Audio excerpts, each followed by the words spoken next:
नमस्कार दोस्तों, मैं जागन सिंह एक बार फिर हाजिर हूँ एक नया वीडियो लेकर।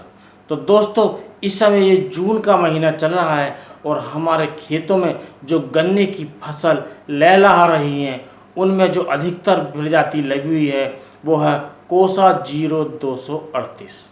तो दोस्तों, क्यों ना अच्छे से ग्रो कर रही हो, क्यों ना लहरा रही हूँ, क्योंकि हमारे किसान भाइयों ने इसमें कितनी मेहनत की है, कितने कितने अच्छे फर्टिलाइज़र्स यूज किए हैं, कितनी जुताई खुदाई की है, कितनी सिंचाई में टाइम खर्च किया है, पैसा खर्च किया है।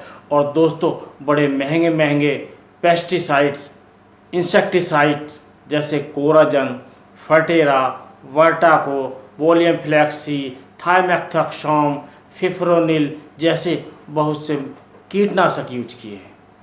तो इन कीटनाशकों की वजह से हमारी फसल हरी भरी है और विभिन्न प्रकार के कीड़ों से बची हुई है और बची हुई रहेगी।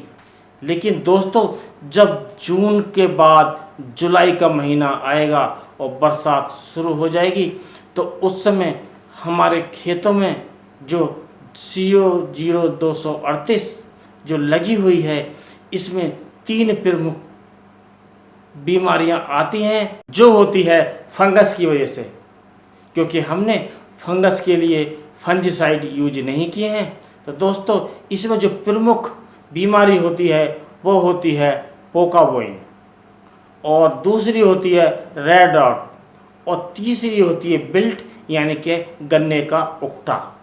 ये तीन बीमारियां हमारी जो जुलाई जब आएगी तो इनका असर दिखाई देगा, जुलाई में, अगस्त में, सितंबर में।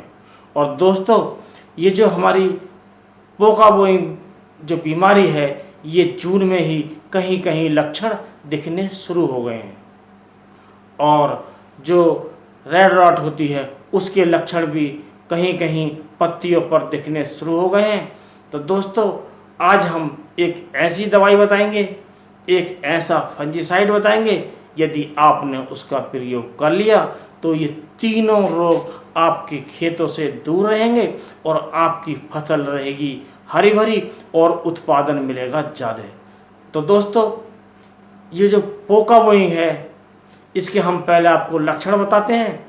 इसमें जो हमारे गन्ने की जो नई नई पत्तियां होती हैं गोप की, वो सिकुड़नी शुरू हो जाती हैं और पीली पड़नी शुरू हो जाती हैं, जैसे कि आप चित्र में देख रहे हैं।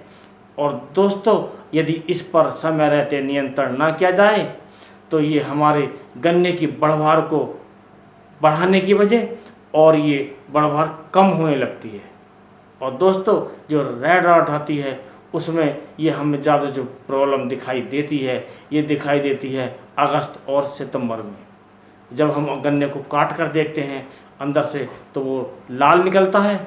और लेकिन दोस्तों, इसके जो लक्षण हैं इसके रेड रॉट के, ये इस समय भी किसी किसी खेत में दिखाई देने लगे हैं, जिसमें पत्तियां जब होती हैं और पत्तियों की जो सिराएँ होती है बीच की वो लाल रंग की दिखाई देने लगी हैं, तो आप समझें कि आपके खेत में रेड रॉट का प्रकोप हो गया है, जो आपको आगे चलकर भयंकर रूप दिखाई देगा।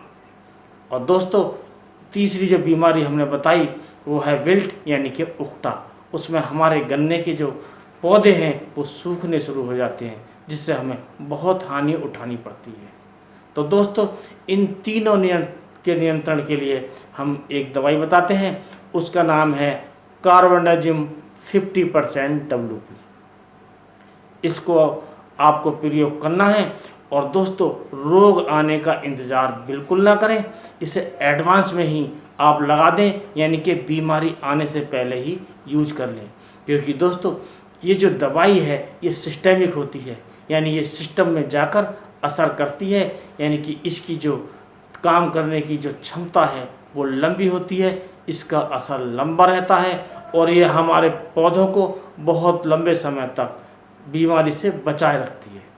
तो दोस्तों, आप 1 एकड़ के लिए 250 ग्राम कार्बेंडाजिम लीजिए और इसको आप 200 लीटर पानी में घोलकर स्प्रे कीजिए।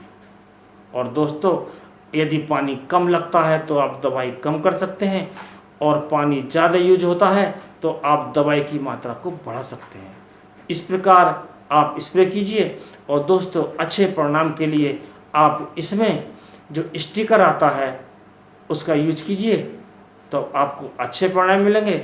और दोस्तों इस बात का विशेष ध्यान रखें कि इस जून के महीने में गर्मी ज़्यादा होती है, टेम्परेचर ज़्यादा होता है, तो इसके लिए आप सुबह शाम स्प्रे करें, दोपहर के समय स्प्रे नहीं करें, क्योंकि दोस्तों दवाई का बहुत भाग हमारा पानी के साथ उड़ जाता है और हमें उसमें रिजल्ट कम मिलते हैं। तो आप सुबह शाम इसका प्रयोग कीजिए तो आपको इसके अच्छे परिणाम मिलेंगे।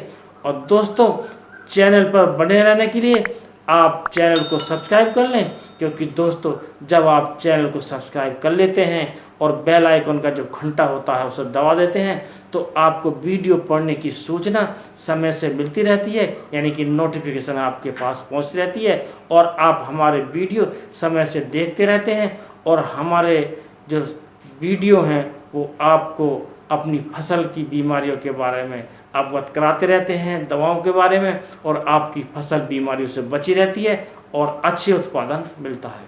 तो दोस्तों इसी के साथ इस वीडियो को करते हैं समाप्त। अगले वीडियो में कोई नया टॉपिक लेकर फिर मिलेंगे, तब तक के लिए दीजिए आज्ञा। नमस्कार।